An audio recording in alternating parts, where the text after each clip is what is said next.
태초에 하나님이 천지를 창조하시니라.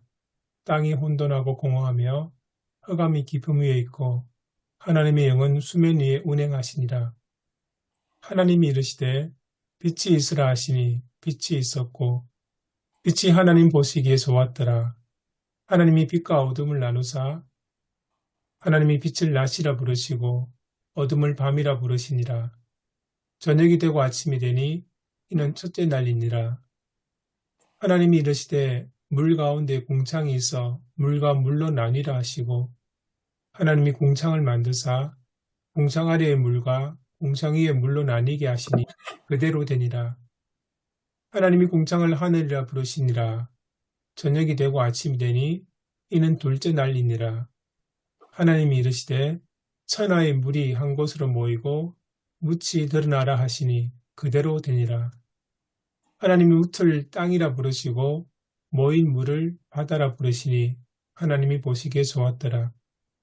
하나님이 이르시되 땅은 풀과 씨 맺는 채소와 각기 종류대로 씨 가진 열매 맺는 나무를 내라 하시니 그대로 되어 땅이 풀과 각기 종류대로 씨 맺는 채소와 각기 종류대로 씨 가진 열매 맺는 나무를 내니 하나님이 보시기에 좋았더라.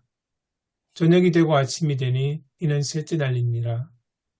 하나님이 이르시되 하늘의 궁창에 광명체들이 있어 낮과 밤을 나뉘게 하고 그것들로 징조와 계절과 날과 해를 이루게 하라. 또 광명체들이 하늘의 궁창에 있어 땅을 비추라 하시니 그대로 되니라. 하나님이 두 큰 광명체를 만드사 큰 광명체로 낮을 주관하게 하시고 작은 광명체로 밤을 주관하게 하시며 또 별들을 만드시고 하나님이 그것들을 하늘의 궁창에 두어 땅을 비추게 하시며 낮과 밤을 주관하게 하시고 빛과 어둠을 나뉘게 하시니 하나님이 보시기에 좋았더라. 저녁이 되고 아침이 되니 이는 넷째 날이니라. 하나님이 이르시되 물들은 생물을 번성하게 하라. 땅 위의 하늘의 궁창에는 새가 나르라 하시고 하나님이 큰 바다 짐승들과 물에서 번성하여 움직이는 모든 생물을 그 종류대로 날개 있는 모든 새를 그 종류대로 창조하시니 하나님이 보시기에 좋았더라. 하나님이 그들에게 복을 주시며 이르시되 생육하고 번성하여 여러 바닷물에 충만하라. 새들도 땅에 번성하라 하시니라. 저녁이 되고 아침이 되니 이는 다섯째 날이니라. 하나님이 이르시되 땅은 생물을 그 종류대로 내되 가축과 기는 것과 땅의 짐승을 종류대로 내라 하시니 그대로 되니라. 하나님이 땅의 짐승을 그 종류대로 가축을 그 종류대로 땅에 기는 모든 것을 그 종류대로 만드시니 하나님이 보시기에 좋았더라. 하나님이 이르시되 우리의 형상을 따라 우리의 모양대로 우리가 사람을 만들고 그들로 바다의 물고기와 하늘의 새와 가축과 온 땅과 땅에 기는 모든 것을 다스리게 하자 하시고 하나님이 자기 형상 곧 하나님의 형상대로 사람을 창조하시되 남자와 여자를 창조하시고 하나님이 그들에게 복을 주시며 하나님이 그들에게 이르시되 생육하고 번성하여 땅에 충만하라. 땅을 정복하라. 바다의 물고기와 하늘의 새와 땅에 움직이는 모든 생물을 다스리라 하시니라. 하나님이 이르시되 내가 온 지면에 씨 맺는 모든 채소와 씨 가진 열매 맺는 모든 나무를 너희에게 주노니 너희의 먹을거리가 되리라. 또 땅의 모든 짐승과 하늘의 모든 새와 생명이 있어 땅에 기는 모든 것에게는 내가 모든 푸른 풀을 먹을거리로 주노라 하시니 그대로 되니라. 하나님이 지으신 그 모든 것을 보시니 보시기에 심히 좋았더라. 저녁이 되고 아침이 되니 이는 여섯째 날이니라. 천지와 만물이 다 이루어지니라. 하나님이 그가 하시던 일을 일곱째 날에 마치시니 그가 하시던 모든 일을 거치고 일곱째 날에 안식하시니라. 하나님이 그 일곱째 날을 복되게 하사 거룩하게 하셨으니 이는 하나님이 그 창조하시며 만드시던 모든 일을 마치시고 그날에 안식하셨음이니라. 이것이 천지가 창조될 때에 하늘과 땅에 내리기니. 분석은 장로신학대학교 하경택 교수님이 해주셨습니다. 먼저 한글 성경 역본 비교를 보면은 개역 개정 번역과 새 한글 성경에 대한 이제 비교를 하고 있는데요. 보시는 대로 1절의 천지는 새 한글 성경에서 하늘과 땅으로 해서 순 한글 표현 지향을 하고 있는 것을 볼 수가 있습니다. 또 2절의 땅의 상태에 대해서 혼돈하고 공허하며 새 한글 성경은 거칠고 비어 있었다. 이렇게 표현하면서 땅의 상태에 대해서 명확하게 전달하는 그런 모습을 보게 됩니다. 3절에 하나님의 말씀에 있어서 빛이 있으라, 또 빛이 생겨라. 그런데 새 한글 성경에서는 빛이 생기기를 이렇게 이제 표현하면서 하나님의 적극적인 행동 표현에 좀 다소 미흡한 어떤 그런 번역이 아닌가 이런 이야기를 하고 있습니다. 또 6절의 궁창에 대해서 새 번역은 창공으로 표현하고 있는데요. 새 한글 성경은 둥근 지붕으로 표현을 했습니다. 이것이 이제 일상적 표현으로 이제 대체한 그런 표현인데, 그렇지만 고대 세계관에 따른 표현의 한계가 좀 아쉽다라는 이런 얘기를 하고 있고요. 또 뭇에 대해서는 새 한글 성경은 마른 데라고 이렇게 표현을 했는데, 물과 뭇의 어떤 대조적인 표현이 약해지는 아쉬움도 있다. 이런 이제 이야기도 하고 있습니다. 또 큰 바다 짐승을 큰 바다 괴물로 이렇게 표현하는 것도 보게 되고요. 또 형상에 대한 것을 모습으로 해서 순 우리말로 이제 바꾸면서 친숙함이나 이런 것들은 좋은데 한계가 또 좀 있지 않는가 이런 이제 이야기도 하고 있습니다. 또 보시기에 좋았더라라는 표현 개역개정과 새번역이 쓰고 있는데, 새 한글 성경은 하나님이 보셨다, 좋았다, 매우 좋았다 이런 이제 표현으로 평가에 대한 주체가 하나님도 되고 또 서술하는 선하자가 또 될 수도 있어서 그런 부분이 좀 다르다라는 것을 얘기를 하고 있고요. 또 톨레도스에 대한 번역도 내력이나 일로 이제 번역을 한 개역 개정과 새 번역에 비해서 새 한글 성경은 그것들이 생겨난 이야기로 언어의 의미를 맥락 안에서 살려놓은 모습을 보게 됩니다. 역본 비교를 했고요. 그 다음에 역사적 문학적으로 본문 읽기를 보는 구조 분석을 해놨는데요. 1장에서 서원적인 이제 표제어로서 1절 말씀과 또 2장 4절 전반부의 상반절에서 결미어적인 것을 이렇게 말씀을 하고 그 사이에 창조 이야기가 들어있는 그런 모습을 보게 됩니다. 그 다음에 그 모습 가운데서 이제 내용적으로 보면은 처음 3일과 나중 3일에 대한 대응 구조를 우리가 보게 되는데, 처음 3일의 내용은 나눔과 가름에 대한 어떤 모습과 그 다음에 4일, 5일, 6일에 대한 창조의 내용은 그 나누고 가름에 대한 그 공간에 채워나가는 모습을 우리에게 보여주고 있습니다. 그래서 1일차에 이제 빛을 창조하시고 거기가 상응하게 4일차에 해와 달과 별, 이 발광체에 대한 것을 창조하는 모습, 그리고 2일차에 궁창으로 물을 궁창 위의 물과 궁창 아래의 물로 나누었는데, 또 그 물 가운데서 5일차에 보면은 위쪽과 아래쪽에 새와 물고기를 창조해서 채워나가는 모습을 보여주고 있습니다. 또 3일차에 땅이 드러나고 식물이 생기고, 또 그곳에 6일차에 동물과 사람을 창조한 이러한 모습. 그래서 창조의 과정이 나눔과 태움, 그리고 말씀 창조와 행위 창조의 두 차원으로 분석이 가능하다라는 것을 이야기하고 있습니다. 신학적 명상적으로 본문 읽기를 또 보면은 1절 말씀이 굉장히 선언적인데요. 태초에 하나님이 천지를 창조하셨다는, 곧 우주를 창조하셨다는 선언이고, 이것은 창조 이야기의 머릿말이고 또 성경 전체의 시작이자 대전제이기도 하다라는 것을 이야기합니다. 이는 세계의 시작이 자연 발생적인 것이 아니라 하나님에 의해서 창조되었다는 선언이고, 이것은 하나님만이 창조주이시고 다른 모든 것은 하나님의 피조물임을 말하고 있는 그러한 선언적인 말씀이다. 그리고 이 1장 2절에서 2장 3절까지의 창조 과정에 대한 묘사를 보면은 창세기 1장은 무에서 아무것도 없는 것에서 유의 창조를 말하지 않습니다. 그리고 2절은 창조 이전의 상황들에 대한 묘사, 땅, 어둠, 하나님의 영 이러한 세 가지 주어가 등장하고 있고요. 이 땅에 대한 것도 보면은 히브리어로 토후바보후, 황폐하고 어떤 부정적인 것과 삶의 위협으로 가득해서 사람이 살 수 없는 상태에 대한 표현을 하고 있습니다. 그리고 70인역에도 보면은 보이지 않고 형태가 없는 이런 어떤 모습들로 표현을 하고 있고요. NIV도 형태가 없고 비어 있다라는 formless and empty 이렇게 표현하고 있습니다.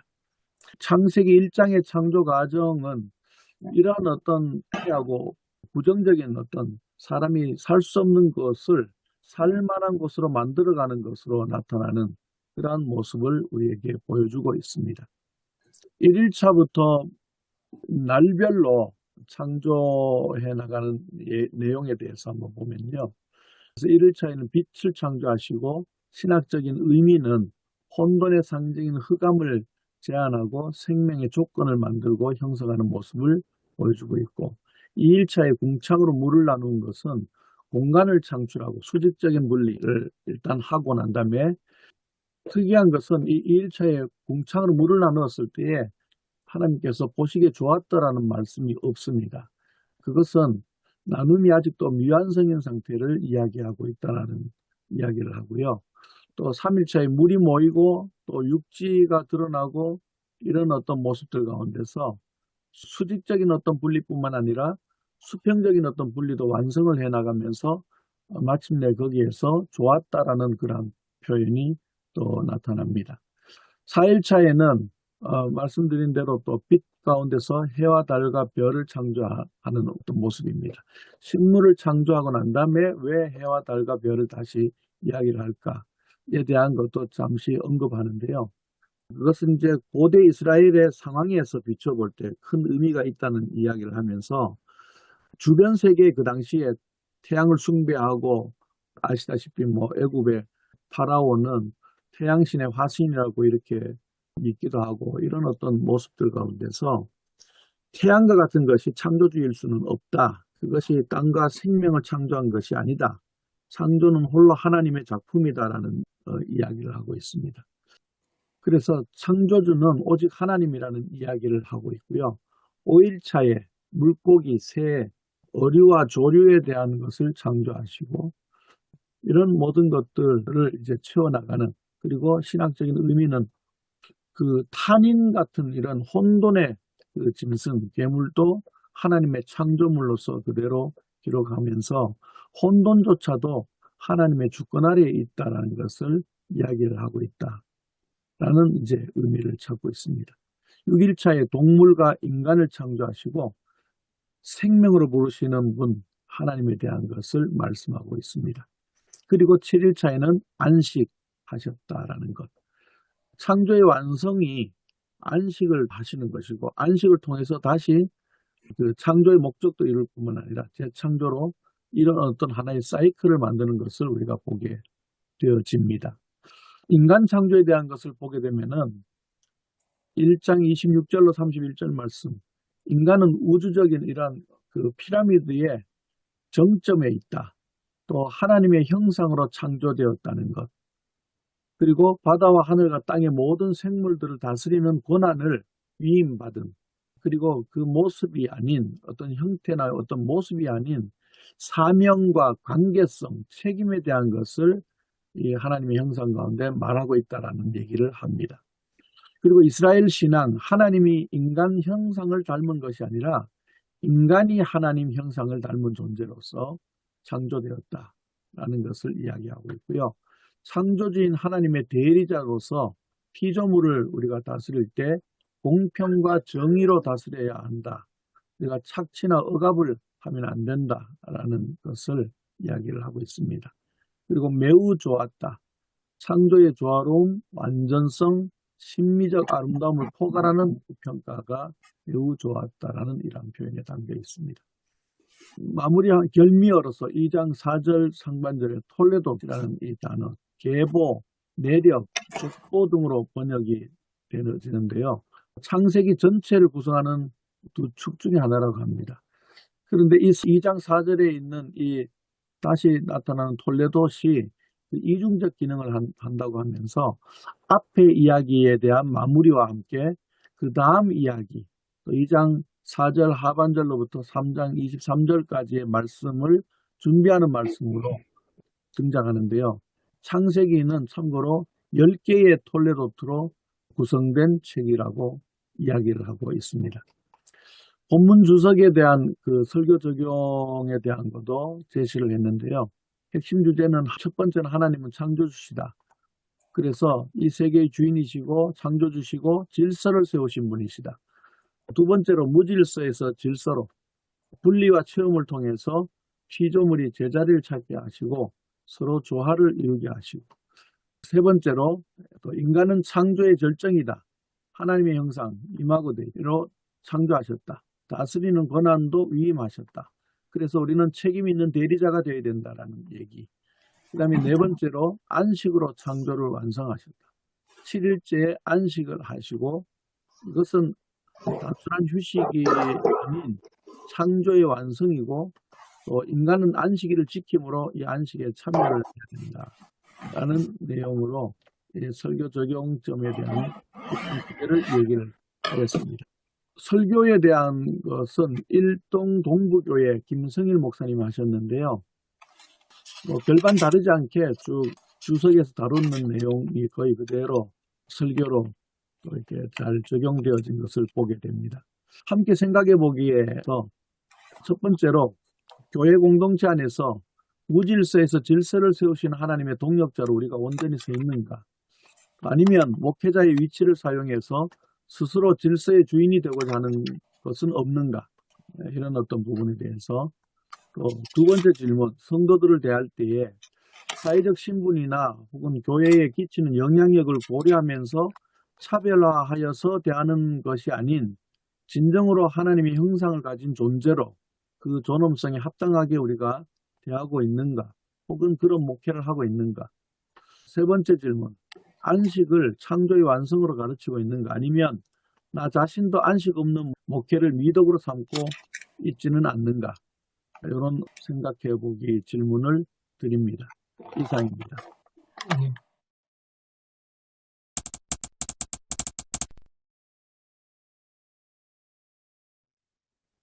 6번 비계에도 보시면 저희들이 그동안 개역 개정판을 보면서 가졌던 생각하고 좀 다르게 새한글 번역에서는 좀 다른 이야기들이 나오고, 그 번역의 차이가 어떻게 보면 설교의 차이까지로 이어질 수 있을 것 같다는 생각이 듭니다.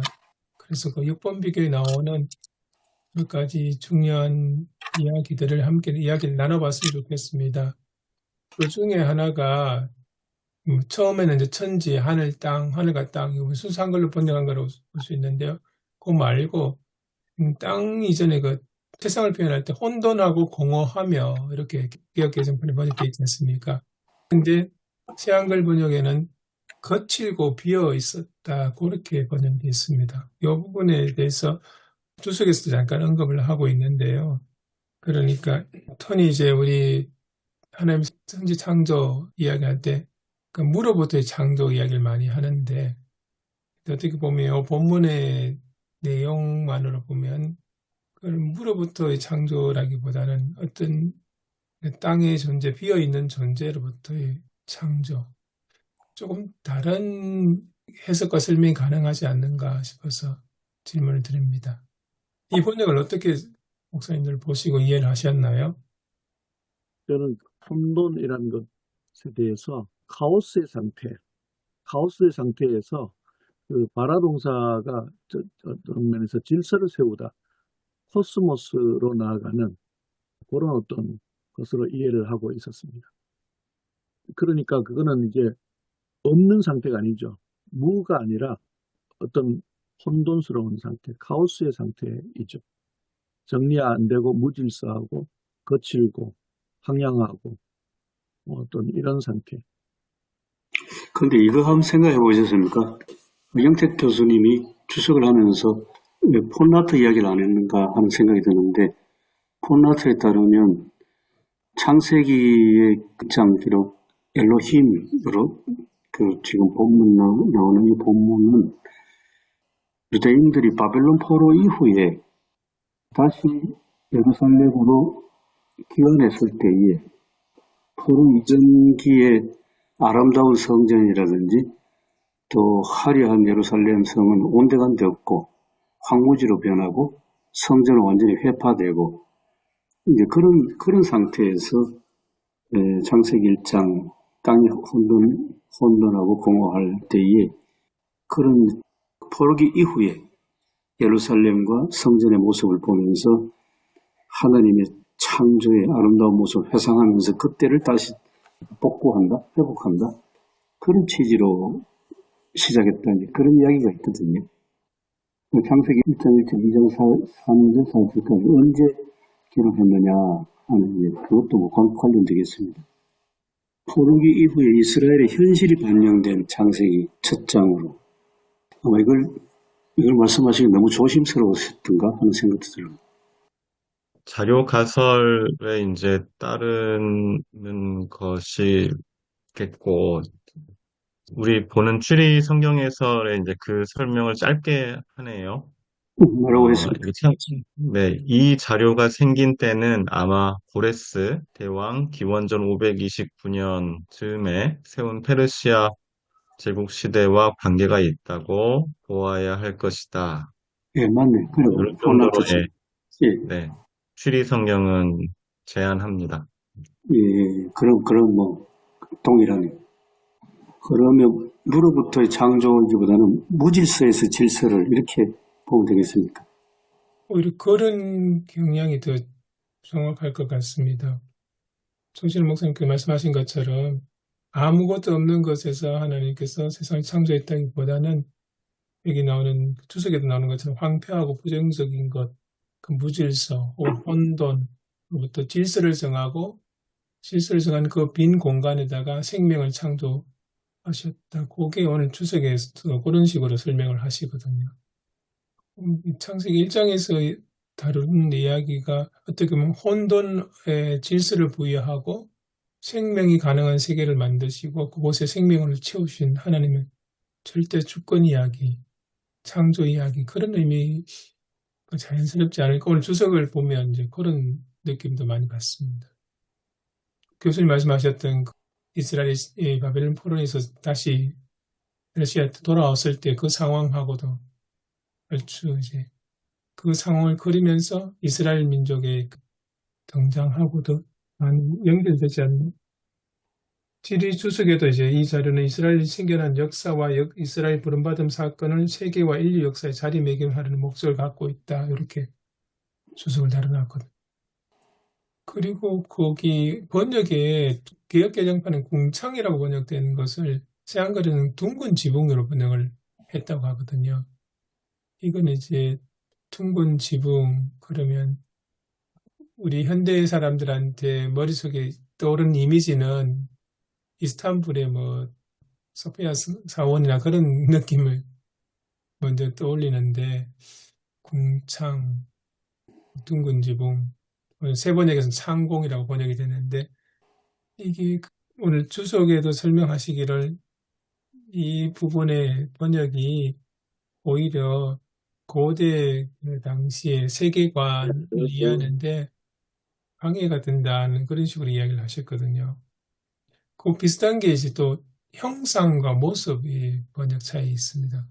우리 개역개정판에는 하나님의 형상으로 번역되어 있는데 새한글은 모습, 하나님의 모습으로 번역되어 있어서 우리가 늘 이제 익숙하게 생각했던 형상하고 모습 그러면 많이 차이가 나는 것 같습니다. 그 예전에 그 통독을 위한 성서 해설 그 책에 고대 우주관에 대한 우주관을 그림으로 보여준 게 있잖아요. 예, 있죠. 예. 예. 아마 그게 그 당시 사람들이 생각하는 우주가 맞다고 할 때 그게 뭐 둥근 지붕이라고 번역을 하는 것도 뭐 무리한 건 아닌 것 같고요. 어차피 창세기가 뭐 우주가 어떻게 생겨났는가, 어떤 과정으로 생겼을까, 그걸 풀어주는 책은 아니잖아요. 지나치게 깊이 들어가서 얘기하기엔 좀 어렵지 않을까.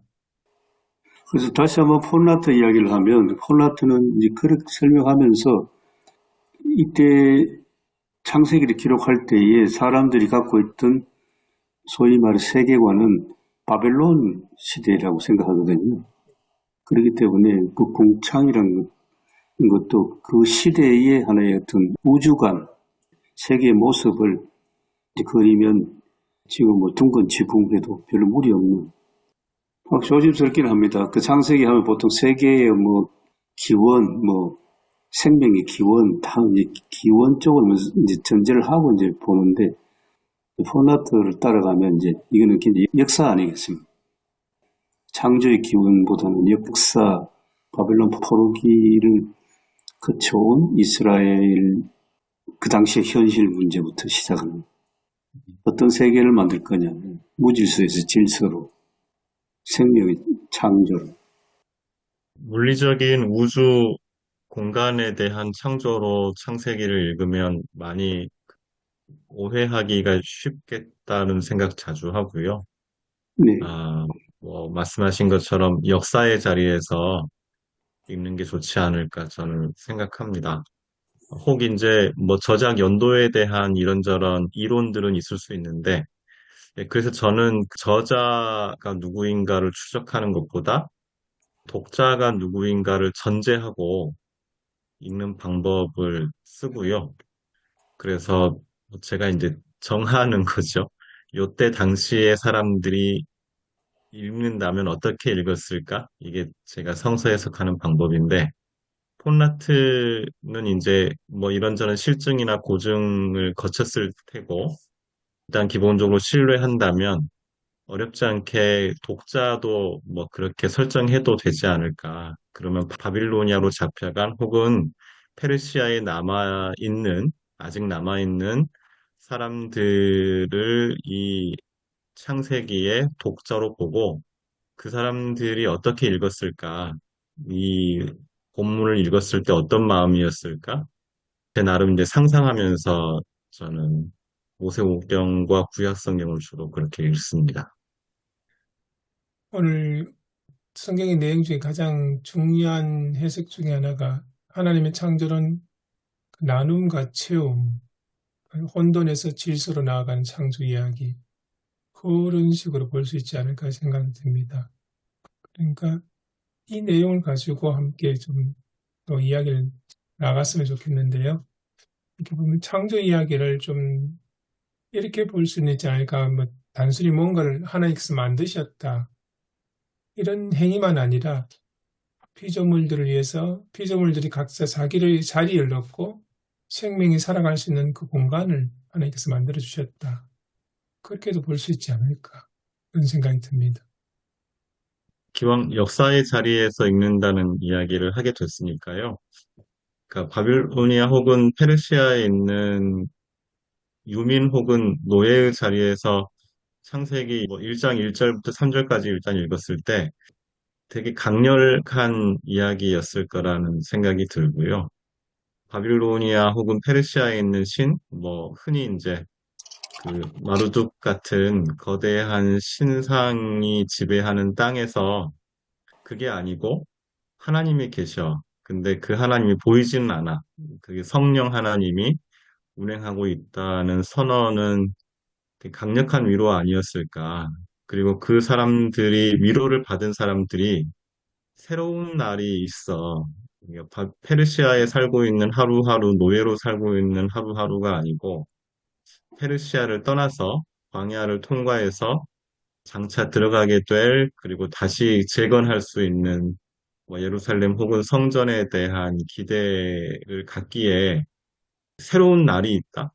빛이 있으라 하고 창조하시는 새로운 날이 시작되었다는 이야기는 이걸 이제 받아들였을 때 광야나 또 예루살렘으로 갈 수 있는 용기를 줄 수 있는 말씀 아닌가? 그게 이제 창조의 이야기 아닐까.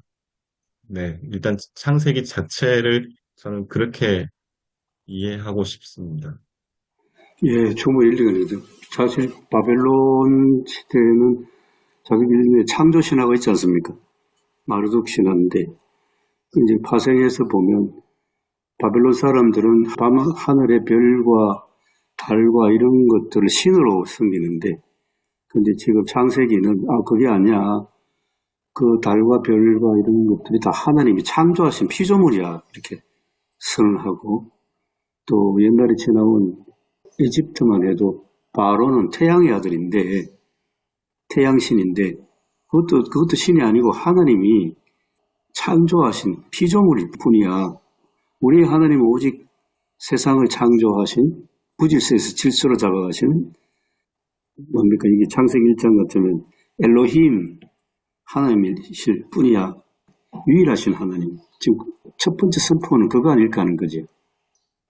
그 가운데서 사람을 창조하셨는데 사람이 어떤 역할을 해야 되냐 그런 이야기. 그렇게 보면 바벨론으로부터 바벨론 포로에서 해방됐다는 게 그냥 해방되고 이게 해방이야 끝 이게 아니고 바벨론에서 70년 동안 몸에 배웠던 바벨론 신화까지도 다 이제 거기로부터 해방해야 한다는 거 아니겠습니까? 그 기왕 역사적으로 하면 요즘 뭐 이렇게 매스컴 보면 가끔 그 이야기 하대요. 고레스 왕은 페르시아 왕이고 이스라엘을 바벨론 포로에서 해방시켜 주신 이제 은혜로운 왕인데 그 페르시아는 지금 이란이지 않습니까?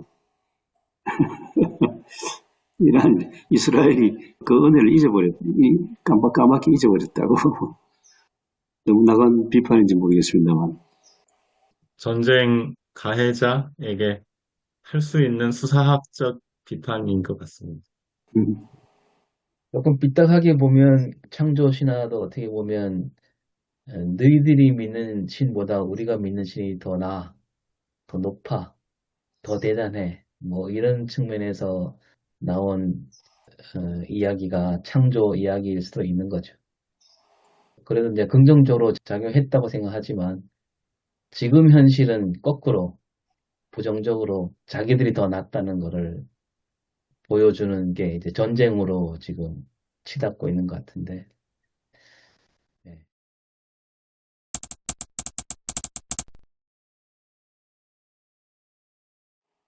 그래서 창세기에서는 저는 하나님이 얼마나 위대한가 이런 것도 중요하지만 아까 하나님 형상대로 사람을 지었다라고 하는 거 그게 좀 놀라운 사상이 아닐까.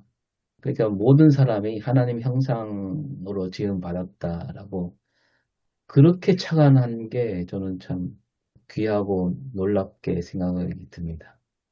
근데 이제 그 모습, 형상, 새한글은 모습이라 그랬는데, 뭐 좀, 우리말에서 뭐 좀 찾아봐야 될 것 같은데, 좀 안 어울리는 것 같고요. 영어의 이미지가 훨씬 더 다가오긴 합니다. 형상 모습이란 게 그 겉모습이 아니라 하나님을 닮아서 하나님과 대화를 할 수 있고 하나님과 소통할 수 있는 존재로서의 사람을 이제 창조하셨고 그러기 때문에 하나님의 대리자이시고 아담이 대리자인데 그 대리자란 말은 곧 전체 하나님이 창조하신 모든 피조 세계의 대리자를 보면 하나의 청지기 모습으로 고전적인 해석으로 그렇게 이해하지 않습니까? 그 1장 26절 땅을 정복하라 피조 모든 다스리라는 청지기로서의 사명을 주신 오늘 기후 위기를 보면 이제 그 사명을 제대로 감당 못한 거예요.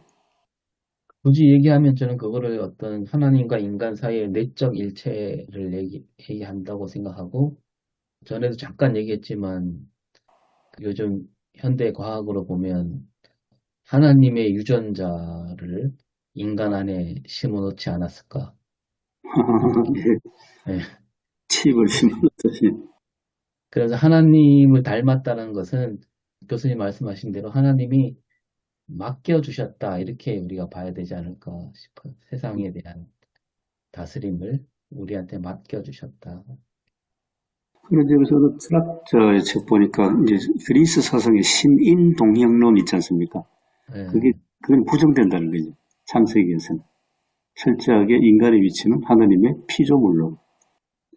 신과 맞먹는 인간이 아니고 신의 자리에 올라가는 게 아니고 신의 위치에 오르고 싶어하는 항상 인간의 욕망은 있는데 그런데 그 하나님과 맞먹는 자리가 항상 하나님의 어떤 피조물로서 저는 어제도 그렇게 설교했는데 성령을 받게 되면 원래 우리 안에 있던 하나님 형상이 배에서 생겨난다고 했어요. 배가 이제 욕심이나 욕망을 가리킨다고 할 때 성령을 받게 되면 그 욕망과 욕심으로 가려져 있던 하나님 형상이 모습을 드러내게 되는 게 성령의 역할이다. 그렇게 설명을 하기도 했는데요. 아무튼 이번 주도 그렇게 연결을 좀 지을 수 있을 것 같아요. 그렇게 말씀하시면 사실 굉장히 부른다고 빨트하고 논쟁할 때 상당히 네. 빨트 입장이 근접하는 것 같습니다. 아, 그래요? 예, 인간이 그냥 자연인이면 자연인으로서 예를 들어서 부른다 이야기들을 하면 그 죄를 바위에 덮여있는 이끼 속으로 생각해서 그래서 이제 이끼만 벗겨내면 인간의 어떤 착한 선한 본성이 그대로 드러난다. 이게 이제 부른 건데 발트는 그러면 하나님과 인간이 어떤 존재적으로 서로 아날로기 유비하다는 이야기 아니냐. 그거 잘못됐다. 하나님과 인간의 어떤 관계, 이어지는 것은 그런 어떤 인간의 본성으로 가는 게 아니라 좀 더 죄성을 강하게 강조하면서 그 신앙의 유비, 신앙 안에서만 하나님께 나갈 수 있다. 이제 그게 이제 칼발트 입장이었거든요. 루터도 그렇죠. 인간이 어떤 지은 죄를 용서받으면 그러면 신의 존재로 가죠. 그게 아니고 인간은 여전히 죄인으로 실존하는데 항상 신앙 안에서 계속해서 지은 죄를 고백하고 회개하면서 하나님께 나아가는 성화 과정이. 그거 참 어려운 것 같습니다. 이게 어떻게 생각하면 나는 부른도가 맞지 않나 생각 들기도 하고. 근데 이제 우리가 단순하게 그냥 순진하게 창세기 1장과 2장을 이렇게 쭉 놓고 보면 처음에 만드실 때는 하나님 형상들을 지었으니까 그게 어떻게 보면 생김새를 얘기하는 게 아니지 않습니까? 형상이라는 게. 그래서 예, 예. 어떻게 보면 선하게 창조되었다라고 얘기하는 게 더 이렇게 설득력이 있을 것 같고 그 뒤에 이제 죄악이 들어와서 그 하나님 형상을 가린 거죠. 근데 그 가린 막을 해결해 주시는 분이 예수 그리스도.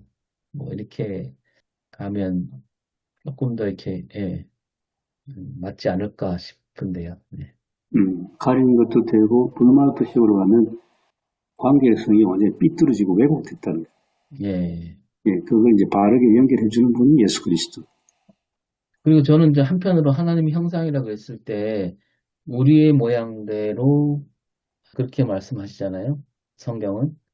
예, 1장 20절인가요? 예, 26절에서는 20, 우리의 형상을 26 따라 절이죠. 우리의 모양이잖아요. 그래서 그 우리라는 게 이번 주가 뭐 삼일체 주일이라 그러는데 네, 굳이 연결하면 삼일체를 얘기하는 거라고 할 수 있잖아요. 네, 그래서 하나님 형상이라는 게 어떻게 보면 인간이란 존재가 홀로 혼자 있는 게 아니라 뭔가 이게 같이 하고 싶어 하는 그 어떤 동기, 내적 동기가 여기에서 비롯되지 않았을까. 하나님이 삼위일체이듯이 인간도 그렇게 일체감에 대한 어떤 기본적인 그런 게 들어있고, 그래서 아담이 하와를 봤을 때 내 살 중에 살이고 뼈 중에 뼈라고 말했던 것도 이렇게 연결 지어지지 않을까. 딱 보는 순간 네가 나고 내가 너다 이렇게 생각하는. 예, 바로 이제 창세기 2장에 나온 그대로. 예, 그래서 이제 죄악이 들어오니까 나는 나, 너는 너가 돼버리는. 예, 갈라서지. 분리가 되버려. 거기다 하나 더 얹으면 창세기 2장에 보면 아담의 어떤 돕는 배필 해놨는데 성경이 요즘 안 맞는 것 같은데 돕는 배필을 지어주시고 18절에 19절에는 바로 각종 들짐승과 공중의 새를 하나님이 지으시고 아담에게 또 데려옵니다. 그러면 사람과 모든 피조세계가 다 더불어 살아야 하는 공동체가 되는 거예요. 사람들의 공동체 플러스 모든 피조세계와 인간의 공동체성. 그게 이제 19절. 그 모든 피조세계의 어떤 다스리는 대리자로서 하나님이 아담을 창조하시고 세우신. 그게 이제 창조 질서. 그래서 저는 제목을 붙인다면 찬양 가사에 뭐 나를 지으신 주님이란 이런 찬양도 있긴 한데 저는 교수님 말씀하신 대로 이 세상 모든 만물이 이제 공동체로 생각해서 세상을 지으신 하나님이란 말 대신에 다 아울러서 우리를 지으신 하나님으로 이렇게 해서 이렇게 말씀을 연결하면 좋겠다 싶네요.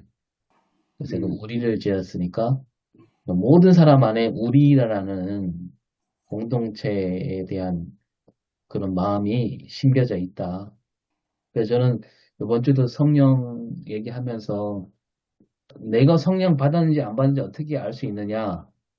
그 기준은 다른 사람이 겪는 고통에 대해서 나도 고통을 느끼는가 안 느끼는가.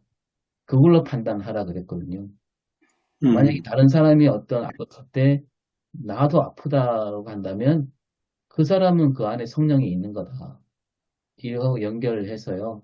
하나님이 애초에 우리 지으실 때 그 어떤 우리라는 공동체성에 대한 걸 심어 주셨는데 그게 인간 세상의 어떤 여러 가지 죄악으로 희미해졌는데 다시 회복해야 된다.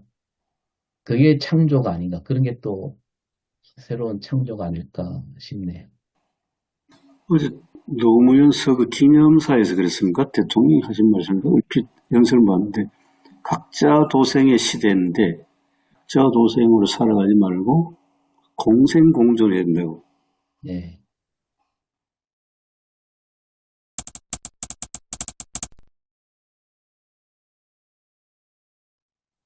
그하고 주제를 조금 바꿔서 오늘 또 창조 이야기지 않습니까? 그러면 창조의 제일 마지막이 하나님의 안식으로 나지 않습니까? 그렇게 본다면 창조의 목적이 어떻게 보면 생산이 아니라 안식, 평화 할 수 있지 않을까? 우리는 뭔가 자꾸 생산해서 결과물 뭘 많이 만들어내야 된다고 생각하는데 이 창조의 마지막 하나님의 안식, 하나님 안에서 힘을 누리는 그런 안식, 그걸 또 중요하게 볼 수 있지 않을까 싶습니다. 그러니까 보통 6일 동안에 창조하는데 창세기 2장 1절에서 3절까지가 6일 동안 아니라 6일 동안 인간을 지으시고 마지막 7일째는 하나님이 안식하심으로써 이 창조의 마침표를 찍으신. 예. 옛날에 한번 이 본문을 설교해 봤는데 마침표가 뭐냐? 저는 이제 설교에서 그런 설명해 봤습니다. 된장찌개를 비유를 가지고 했는데 된장찌개를 엄마들이 된장도 넣고 온갖 재료를 다 넣어서 이제 된장이 끓기 시작하면 냄새가 먼저 다 됐다고 알려주지 않습니까? 냄새를 맡으면서 엄마의 마음속 생각은 맛있게 됐네. 이걸 가지고 이 된장을 가지고 우리 가족들이 맛있게 저녁 식사 밥을 나눠 먹겠다. 그러면 이제 먹기 전에 엄마의 마음에는 벌써 이제 흐뭇한 보람이 찾아온다는 이제 그죠. 안식이라는 게 딴 게 아니고 하나님께서 창조를 다 마치시고 흐뭇한 즐거움, 그게 안식이라고 이제 저는 그렇게 한번 설명해 봤습니다. 엄마의 마음으로 이제 흐뭇한 즐거움이 있어야 어떤 그 노동에 대한 즐거운 것도 의미도 있고 내가 하는 일이 참 보람된 거구나. 지금 삼성전자는 돈만 가지고 몇 억씩 내놔라 하는데 과연 돈만 가지고 흐뭇할까 하는 거죠. 자기 하는 일에 대해서 의미가 있고 보람이 있고 그 다음에 그게 하나님이 주신 복이라는 저는 그런 설명을 했습니다. 흐뭇한 즐거움이 있어야 그게 축복이고 물질적인 복이 이전에 그게 축복이고 그런 복을 받은 사람에게 하나님이 거룩하게 하셨고 그게 창조의 완성 아니냐. 안식이 참 중요해요. 저는 사실 몰트만 읽으면서 좀 영감을 얻었습니다. 그 교수님 말씀에서 이어서 보면 그 이제 다 해놓고 어떤 흐뭇하고 보람과 즐거움 이거는 결국 예술과 문화로 얘기할 수 있지 않을까 예, 예, 하거든요. 네. 그렇죠. 예, 어떻게 보면 지금 우리 시대는 그런 걸 더 김구 선생도 문화 강국을 얘기했는데 예, 예, 그게 가장 중요한 가치가 돼야 되지 않을까 싶고 제가 어디 유튜브 강의에서 잠깐 들었는데 네안데르탈인 또 뭐 호모 뭐 여러 종이 있잖아요. 근데 동시에 살았다고도 하더라고요. 그 과학으로 보면 호모사피엔스랑 네안데르탈인이랑 동시대에 살았는데 서로 싸우면 이길 수가 없답니다. 호모사피엔스가 피지컬로 봤을 때. 근데도 호모사피엔스가 살아남은 게 뭐냐? 그 무덤에서 발견된 거를 봤을 때 다른 종에게는 없는 게 있는데 호모사피엔스 무덤에는 이 목걸이가 있었다는 목걸이. 그러니까 목걸이는 생존을 위한 데는 쓸모가 없는 거잖아요. 왜 목걸이를 만들었을까?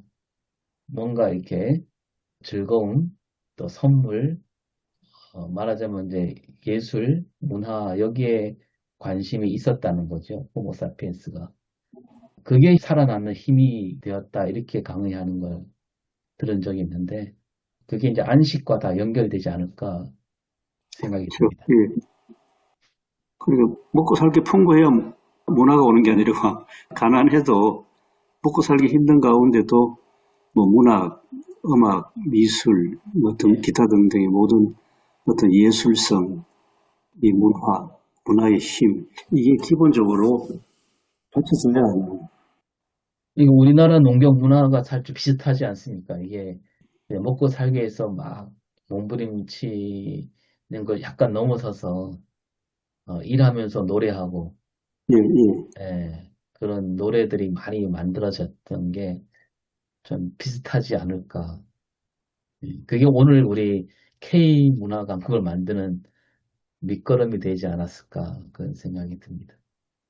굉장히 중요한 것 같습니다.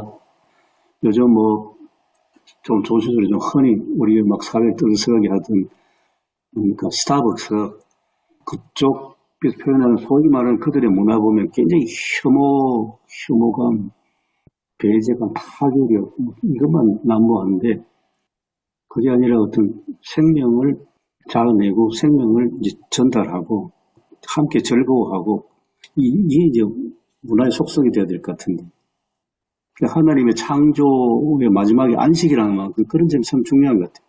흐뭇함, 예. 즐거움, 보람, 의미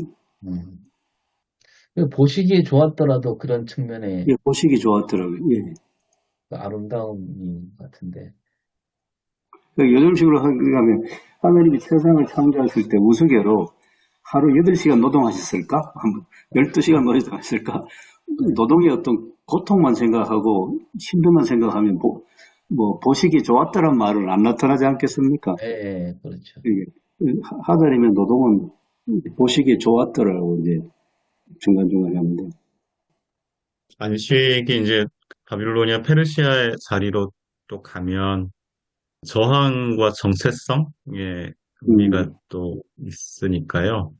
그러니까 바빌로니아, 그러니까 제국 체제는 쉬는 날이 없는데, 로마에까지도 마찬가지였었고, 쉬는 날이 없었는데, 여기 바빌로니아 페르시아에서 개발한 이 히브리들의 안식 개념이 이제 히브리 사람들의 정체성을, 약자로서의 정체성을 지키는 방편이기도 했고, 또 제국 문화에 대한 저항의 깃발 같은 역할을 하기도 했던 거. 이제 지금 우리 이제 자본주의 역시 이제 계속, 물론 이제 그 한국 사회를 놓고 보면 많이 좋아지긴 했지만, 계속 생산하고 끊임없이 생산하는 미덕이라고 이제 그간 계속 그 산업사회, 자본주의 산업사회가 이야기를 해온 것에 대한 저항으로서 안식일을 또 그 중요하지 않나 싶기도 하고요. 요 얘기를 또 영등포 산업선교회에서 8시간 그 맞습니다. 노동을 예, 이야기 예, 영등포 산업선교회가 했더라고요. 예, 예, 그런 맞아요. 것도 이제 우리 어떤 교회 성취로 예, 휴게와 안식, 휴게 시간과 안식을 우리가 끌어냈어라는 것도 소개할 만한 교회의 중요한 역사, 한국 교회사의 사건 아닌가 생각하고요. 저는 이제 김포가 접경 지역이니까 DMZ가 이제 멀진 않아서 그 역시 이제 땅이 휘다 보니까 새로운 창조가 일어나는 본래 창조 시간에 이제 회복이 안식으로 또 달성되는 이렇게 창조의 완성이기도 하고 창조의 시작이기도 하는 또 안식으로서의 공간이 우리가 가지고 있는 DMZ가 또 그 증거 아닌가도 싶고요. 저희 또 교회 이제 청년들 지금 시험 준비하고 있고 시험 자꾸 떨어지고 취업 안 되는 청년들이 이제 몇 있는데요. 이것도 안식으로 좀 풀 수 있지 않을까. 그러니까 시험의 실패를 좌절이나 취업이 되지 않는 어떤 실패나 좌절의 시간이 아니고 또 내 무능을 입증하는 시간도 아니고 안식의 시간으로 새로운 창조가 일어날 수 있는 시간으로 취업 준비 기간 또 시험 실패의 어떤 경험 이걸 이제 안식으로 풀 수 있지 않을까? 그렇게 위로할 수 있지 않을까 생각도 지금 문득 들었어요. 예, 그렇죠. 그 많은 사람들이 이야기하는데 수많은 실패와 좌절과 예. 그걸 통과해서 이제 소위 이제 자기 걸 이루는. 넘어진 김에 쉬어간다고. 조신우 목사님 질문에도 나왔지만, 목회자들은 자꾸 이렇게 일 중독에 사로잡히기가 쉽잖아요. 쉬면 뭔가 죄 같고, 끊임없이 일해야 직성이 풀리고, 그래서 새벽 기도를 얼마나 잘하느냐. 저도 검은도 있을 때는 새벽 기도 정말 충실히 했는데, 여기 오니까 새벽 기도를 없앴더라고요. 그래서 굳이 다시 만들지 않고 잘 써먹고 있습니다. 너무 네. 삶의 질이 달라지는 것 같아요. 저도 작년에 11월 말부터 12월 그 성탄절 바로 직전까지 한 달을 그때 아파가지고 그 입원했지 않습니까? 예, 그랬는데 그때 이후로 이제 새벽에 일어나는 거 너무 힘들고 아프니까 뭐 새벽에는 절절매고 이제 엉금엉금 기다시피 겨우 일어나고 이제 해야 되니까 새벽 기도를 당분간 좀 쉬자 했어요. 처음에는 이제 그래도 되나 싶어가지고 성도들이 오히려 좀 쉬시는 게 좋겠다고 해가지고 그래도 그러면 되나 해서 1월 말쯤에는 하겠다고 3개 하겠다고 했는데 이 몸이 안 풀리니까 계속해서 지금 안 하고 있어요.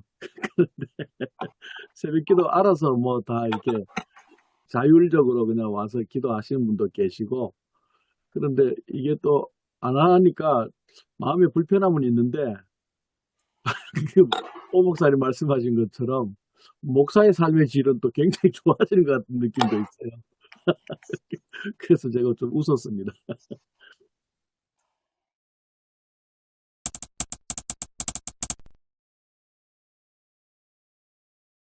아까는 우리를 지으신 하나님으로 하려고 했는데 또 얘기하다 보니까 또 안식에 초점을 맞춰도 좋겠다.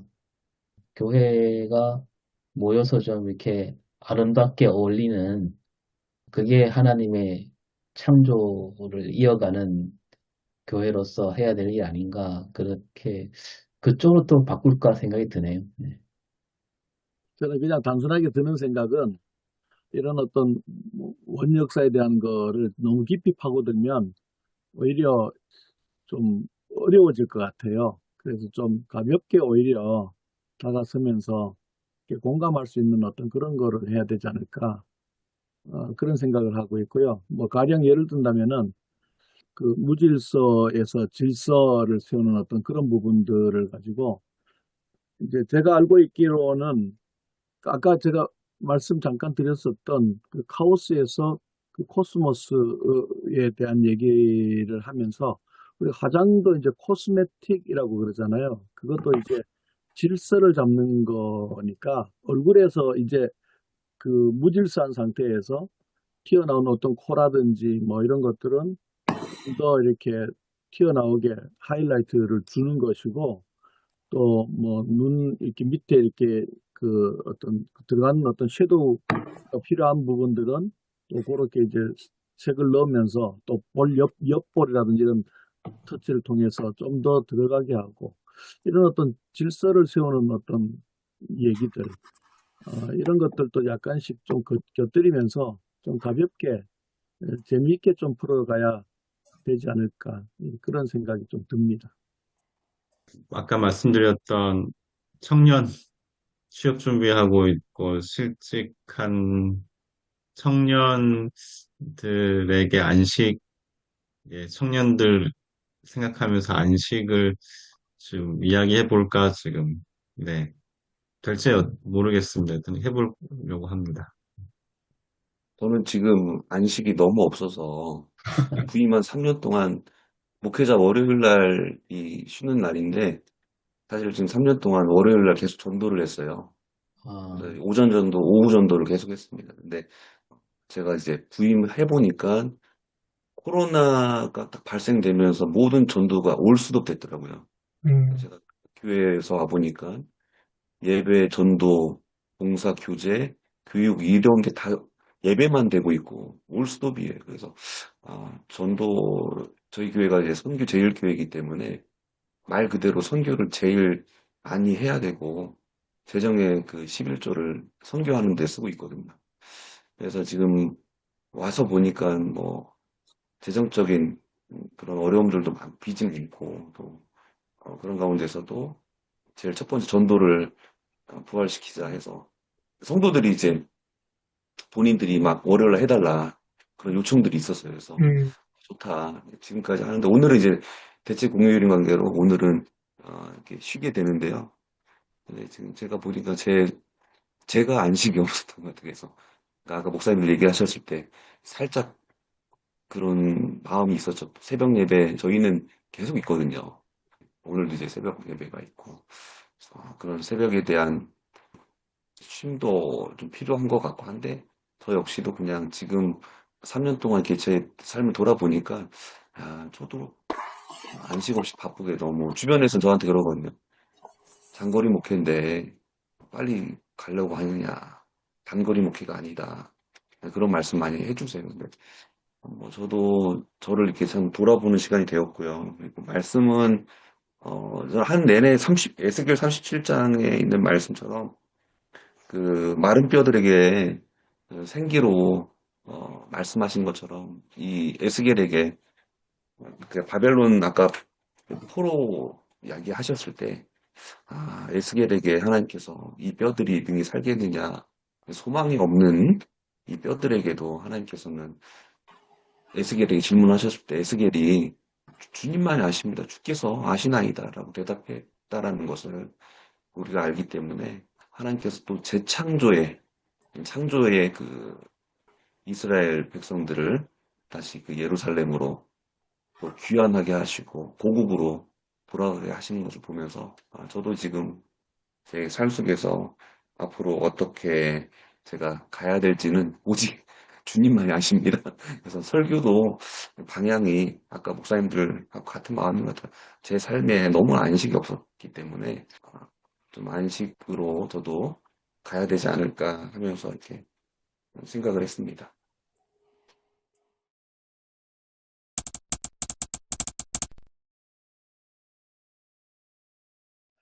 하나님 아버지 참 감사합니다. 저희들 프로페트 사이로 묶어주시고 또 말씀 앞에 늘 겸손할 수 있도록 저희들에게 은혜를 베풀어 주시니 감사합니다. 오늘 또 서로가 공유하고 나누었던 하나님의 말씀에 대한 것 우리가 잘 기억하면서 또 다음 주일을 잘 섬길 수 있는 저희들 되게 하여 주시옵소서. 체력도 허락하여 주시고 또 지혜도 허락하여 주시고 하나님의 또 말씀이 잘 전달되어질 수 있는 그러한 귀한 도구로 저희들을 사용하여 주시옵소서. 한 주간 동안도 영육간에 모두가 승리케 하여 주옵소서. 간절히 바라고 원하오며 예수님 존귀하신 이름 받들어 기도드리옵나이다. 아멘. 아멘. 네, 수고했습니다. 감사합니다. 감사합니다. 수고하셨습니다. 예, 고맙습니다. 수고하셨습니다. 감사합니다.